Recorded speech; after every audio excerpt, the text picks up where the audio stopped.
কল্পনা করুন অন্ধকার মরুভূমির রাত, চারদিকে নীরবতা। হঠাৎ এক আলো জ্বলে উঠল দূরে, আর সেই আলো থেকে শুরু হলো মানব ইতিহাসের সবচেয়ে বিস্ময়কর ঘটনা, যেখানে একজন মানুষ সরাসরি কথা বললেন আল্লাহর সাথে। হজরত মূসা আলাইহিস সালাম পরিবার নিয়ে সফরে ছিলেন। রাত ঠান্ডা, অন্ধকার ঘনিয়ে এসেছে। ঠিক তখনই তিনি দূরে এক আগুন দেখতে পেলেন। তিনি বললেন, তোমরা অপেক্ষা করো, আমি হয়তো আগুন থেকে উষ্ণতা পাব অথবা দিক নির্দেশনা। কিন্তু ওটা সাধারণ আগুন ছিল না।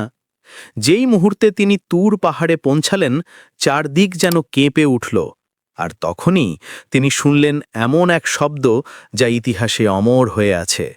হে মূসা, আমি আল্লাহ, জগতের প্রতিপালক। তোমার জুতো খুলে ফেলো, তুমি পবিত্র ভূমি তুয়া উপত্যকায় অবস্থান করছ। মূসা আহায়ের হৃদয় কাঁপছিল, তবুও শান্তির ঢেউ নেমে এলো তার অন্তরে। আল্লাহ তাকে নবুয়ত দিলেন, দায়িত্ব দিলেন, ফেরাউনের মুখোমুখি দাঁড়িয়ে সত্যের দাওয়াত দেওয়ার।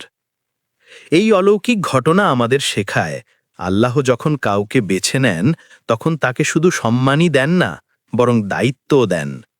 হজরত মূসা আল্লাহর সাথে কথা বলেছিলেন, আর সেই শক্তি তাকে বানিয়েছিল এক নির্ভীক নেতা।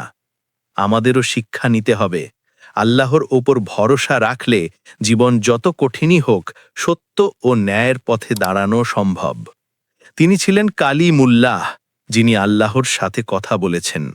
আর আমরা হতে পারি সেই উম্মত যারা আল্লাহর প্রতি অটল বিশ্বাস রাখে।